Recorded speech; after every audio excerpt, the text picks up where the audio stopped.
So rose quartz is pink diamond. Something everyone has made theories on twice over. While yes, I admit I was still shocked about this reveal in A Pale Rose, it was more for the opposite reason. My brain became confused. Not only did we have a view of Rose as being prolific and almost godlike, but some hidden faults that may turn her whole existence into something different. Yet it literally turned into something different. Not only is her whole character shattered, see what I did there? Anyway, she is now a whiny little tyrant that wanted something she shouldn't have had in the first place, gave up too soon on, had a little temper tantrum, brought together the crystal gems through lies and deceit just so that she can get her own way in the end. It kinda changes the meaning to everything. I mean, truly, what is the point? Who's really the bad guy here? But I mean, isn't there a whole lot of plot holes in this reveal too? Sure, okay, Rose or Pink can flip her gem around to make it look like a rose quartz gem. But when Rose fused with Garnet or Amethyst, shouldn't they tell what her gem was at that point since they technically were a part of her? How come they were never like, oh hey, that's a diamond, not a rose quartz? How did she disguise that from them when they fused? It really makes no sense, and to be able to hide this fact from a sapphire for so long is truly baffling. I know future vision isn't perfect and there's lots of different routes the future could take, but isn't it fishy that Sapphire never caught on to Rose being pink like at all? The villain we've been after this whole time is the hero we've been pining after this whole time. Sure, we knew something was off about Rose, but this truly throws the whole series out of whack. I mean, at least for me. A temper tantrum that causes the upset of many lives, sure. It created Garnet.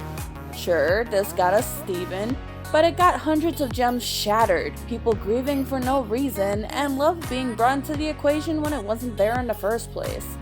It leads up to the point of why is Steven even a thing in the first place? What is his purpose? I know for sure it just wasn't because Rose/Pink wanted to live that human life and try for a child with Greg, a man who I'm not even fully convinced she loved fully, at least not in the way he loved her. Cause all she ever would see him as is someone to play around with, like a toy. He treated her differently from everyone else, yet he still idolized her like she wanted because that's what her temper tantrum was all about in the first place.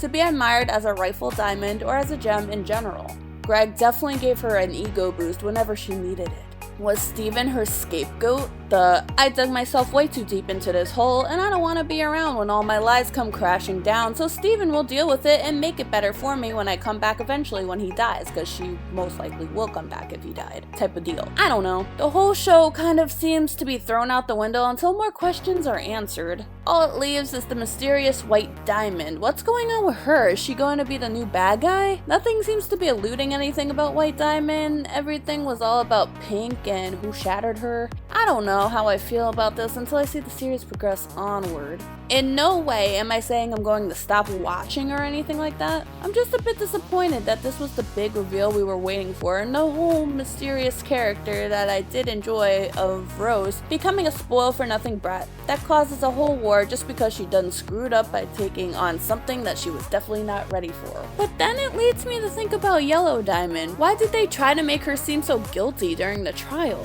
Why would she care about Zircon blaming them and stopping her from going further with her analysis? Did Yellow already know about Pink's stunt? Is that why Yellow always is facing away from Pink in flashbacks? Is that why she was closer to Blue, because Yellow knew what she was up to and couldn't stand to bother with her because of it? Did she keep it a secret the whole time, letting Pink have her temper tantrum as she did and ignored her like other parents would when their kid would have a temper tantrum? Never to think that she would go as far as to shatter herself. Is that why she didn't want Zircon to go further? Because Yellow would have had to admit to Blue that she knew Pink didn't die and that she'd been mourning for years over nothing, causing Blue to go into a blind rage? Maybe that's truly the feeling behind her song, What's the Use of Feeling Blue? There's no use because Pink wasn't dead. And she was feeling guilty that she was living with this secret the whole time. That she was hoping Pink would finally come forward and say, I was Rose Quartz the whole time, and would eventually come back to Homeworld. But she never did. Then this song comes into play. Why don't you talk to each other? Why don't you talk to each other? Give it a try. Referencing Blue and Yellow Diamond here. that Yellow should talk to Blue and tell her everything, cause yes, Yellow knew the entire time that Rose Quartz was in fact Pink Diamond. What do you guys think? Do you think this was a good plot twist? Do you feel it adds more depth to the story, or do you think this is going to ruin the build-up the show was adding up to? Where do we go from here? Did Yellow truly know more than what she let on? Leave your answers to those questions in the comments, but for now, leave a like if you'd like to see more Steven Universe content and if you enjoyed this video. And for now, I'll see you in the next video. Bye bye!